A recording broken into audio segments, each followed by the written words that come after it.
अस्सलामुअलैकुम वरहमतुल्लाहि वबरकात। मोहतरम सामीन व नाज़रीन, मैं अहबाब की खिदमत में आज एक अहम मौजू के साथ हाज़िर हूँ। आज की जो हमारी गुफ्तगू है, आज की हमारी गुफ्तगू का उन्वान है हर्निया। इसके बारे में एक दो कॉल्स भी मुझे मौसूल हुई, तो मैं अपने तमाम उन मेहरबानों की जिन्होंने कॉल की है या कमेंट किए, उनका कदर करता हूँ कि उन्होंने मेरी तवज्जो इस तरफ दिलाई है। तो हर्निया जो है, सबसे पहले इसकी कुछ वजूहात हैं। दो तीन वजूहात का ज़िक्र करने के बाद मैं हर्निया के बारे में बताऊंगा कि ये क्या होता है। उसके बाद फिर मैं इसके इलाज की तरफ आता हूँ। नंबर एक, जो हर्निया है, ये अल्लाह रब्बुल आलमीन ने हमारी ये जो जिल्द है, इस जिल्द के अंदर एक झिल्ली बनाई है। वो झिल्ली जो है फट जाती है। उस झिल्ली के फटने की वजह से हर्निया जो है, उसके अंदर हवा और गैस भर जाता है और वो हमारी बैरूनी जिल्द पर उभार जो है वो हर्निया नुमाया होता है। और ये उमूमी तौर पर नाफ के अंदर भी मौजूद होता है। नाफ के नीचे दाएं और बाएं तरफ भी होता है और मर्द हज़रात के टेस्टिकल के अंदर भी ये पाया जाता है। ये सिर्फ़ हवा और गैस है। इसकी वजूहात दो तीन जो सामने आती हैं वो तकरीबन ये हैं। नंबर एक, वो मज़दूर जो लोडिंग अनलोडिंग का काम करते हैं, सामान को लोड करते हैं या उतारते हैं, ज़ोर से ऊपर चढ़ाई वज़न लेकर चढ़ते हैं, ये अमूमी तौर पर ये लोग इसका शिकार होते हैं। इसके अलावा वो अफराद जो मुसलसल कब्ज़ का शिकार रहते हैं और अमूमी तौर पर पखाना उनको कब्ज़ के साथ आता है, ज़ोर लगाते हैं, ये इसकी एक वजह है। इसके अलावा ऐसे अफराद जो मुसलसल खांसी के अंदर मुब्तला रहते हैं, लंबा अरसा लॉन्ग पीरियड उनको खांसी रहती है, वो अफराद उनका भी ज़ोर लगता है। अमूमी तौर पर ये अफराद इसका शिकार होते हैं। तो मोहतरम सामीन व नाज़रीन, झिल्ली जो है जब ये फट जाती है तो इसका जो इलाज है सबसे पहले हमारे सामने आता है मेडिकल के अंदर। वो ये होता है कि उसको कहा जाता है कि इसको स्टिच करवा लें, सिलाई उस झिल्ली को कर दिया जाता है। तो ये भी एक इसका इलाज है, ट्रीटमेंट है। बल्कि मौजूदा दौर के अंदर ये जो ट्रीटमेंट है ये बहुत जिद्दत अख्तियार कर चुकी है, तरक्की कर चुकी है। अब ऑपरेट के दौरान जिल्द के अंदर एक जाली रख दी जाती है। पहले ऑपरेशन होता था 2, 4, 5 साल के बाद, फिर दोबारा हर्निया जो है वो नुमाया हो जाती थी। लेकिन आजकल जाली अंदर रख दी जाती है, तो जिससे मरीज़ जो है लंबा अरसा सेहतयाबी के साथ ज़िंदगी गुजार लेता है।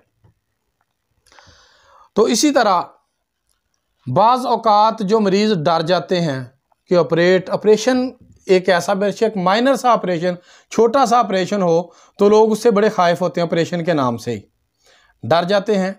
बाज़ हार्ट पेशेंट होते हैं, हर्निया का मसला बन जाता है, लेकिन वो ऑपरेट नहीं करवा सकते, डॉक्टर नहीं करते, खौफ की वजह से ये मरीज़ डर जाता है। या ब्लड प्रेशर का जो मरीज़ होता है वो अमूमी तौर पर ऑपरेट उसका नहीं हो सकता, तो उनके लिए एक इलाज है। 3 नुस्खे मैं उनकी नज़र करूँगा।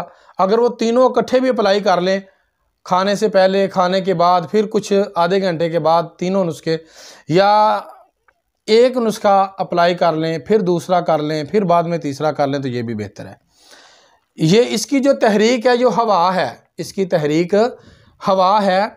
नंबर एक, आसाबी उज़लाती यानी तर सर्द, और दूसरी इसकी जो तहरीक है वो है उज़लाती आसाबी यानी खुशक सर्द। ये दोनों तहरीकों में हवा भर जाती है, जिसे हम हर्निया कहते हैं। तो ये जो है झिल्लियों पर असरअंदाज होती है हवा। तो मोहतरम सामीन व नाज़रीन, इसका इलाज जो है सबसे पहले नंबर 1, इसके इलाज के अंदर आपने जो चीज़ मद्देनज़र रखनी है, उससे ऑपरेट के अलावा जो इलाज आपने करना वो सिर्फ ये है कि उसकी हवा जो है हर्निया से, उन वेन से, नाली से हवा का इखराज करना है, हवा को खारिज कर दें तो वो ठीक है मामला। कब्ज़ मरीज़ जब पैदा करता है जिस्म के अंदर या पैदा होती है, गैस बनती है, हवा बनती है, तो फिर वो हर्निया जो वो फूल कर जिल्द के बाहर नुमाया नज़र आना शुरू हो जाती हैं। इसके अलावा नंबर 1, आप शदीद 3 के साथ इसका इलाज करें। 3 शदीद, इसका नुस्खा पहले भी शायद मैंने किसी क्लिप में बयान किया है। तो ये नुस्खा जो है इसका बहुत वाज़े है। 3 चीज़ें हैं, लौंग, दारचीनी और जलवत्री। ये चीज़ें नोट कर लें।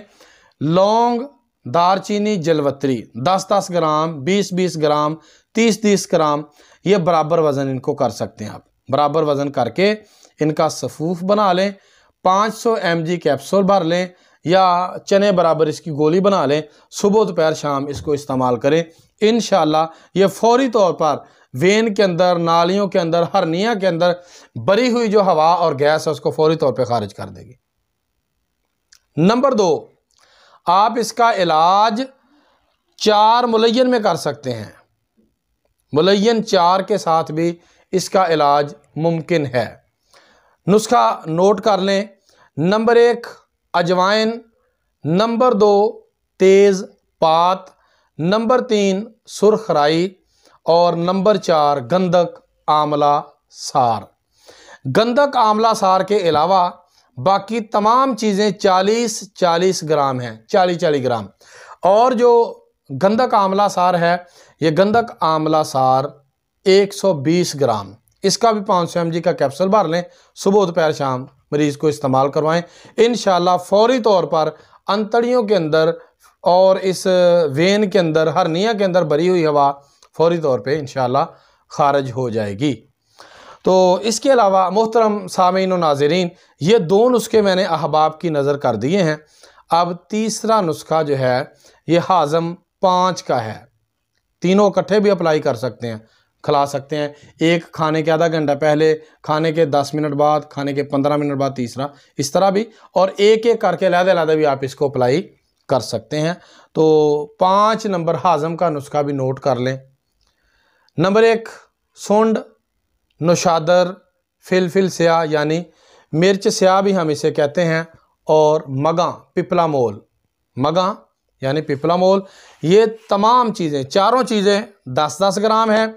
इसके अलावा पुदीना, गंधक आंवला सार, सोडा बाइकार्ब, मीठा सोडा जिसे हम कहते हैं, और सौंफ, रेवंद खताई, ये तमाम चीज़ें 40-40 ग्राम होंगी। और नमक सफ़ेद, नमक ताम भी इसको हम कहते हैं, नमक लाहौरी भी कहते हैं, जो आम घरों के अंदर इस्तेमाल होता है, तो ये 80 ग्राम है। ये आपका हाज़म चूरन 5 नंबर जो है ये तैयार है। आप ये इस्तेमाल करें तीनों नुस्खे। इंशाअल्लाह अल्लाह के फजल व रहमत से अल्लाह रब्बुल आलमीन आपको बग़ैर ऑपरेशन के, बग़ैर ऑपरेट किए इंशाअल्लाह आपको अल्लाह पाक सेहतयाबी से नवाजेंगे। ये उन अफराद के लिए है जो ऑपरेशन से डरते हैं, ऑपरेट करवाने से, या उनकी कोई और वजह है, उनका ऑपरेट नहीं हो सकता कमज़ोरी की वजह से, तो ये ट्रीटमेंट कर सकते हैं। तो मैं अल्लाह रब्बुल आलमीन से दुआ करता हूँ अल्लाह ताला मुझे भी और आप तमाम अहबाब को अल्लाह पाक अपने हिफाजतों में रखे और अल्लाह पाक सेहत व आफ़ियत अता फ़रमाए। अल्लाह ताला मेरा और आपका हामी व नासिर हो। अस्सलामु अलैकुम व रहमतुल्लाहि व बरकातहू।